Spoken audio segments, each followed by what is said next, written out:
नमस्कार दोस्तों, बहुत ही बवाल और धमाल मूवी के बारे में बताने वाले हैं, जो कि मूवी के नाम है सास भी कभी बहू थी। बहुत ही बवाल धमाल देख सकते हो पोस्टर में कैसे गुस्सा में नज़र आ रही है, जो कि एकदम बवाल धमाल मूवी होने वाला है। सास भी कभी बहू थी, एकदम बवाल धमाल मूवी आने वाला है, उसी के बारे में बताने वाले हैं।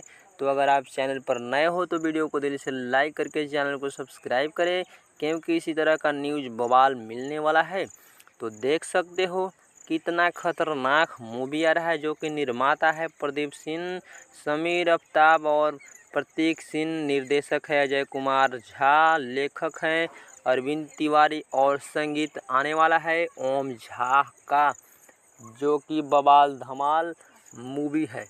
अगर ये वाला मूवी को आप देखना चाहते हैं तो बी फॉर यू भोजपुरी के यूट्यूब चैनल पर 29 जून यानी सुबह 8 बजे आ रहा है बवाल धमाल मूवी, देखिएगा।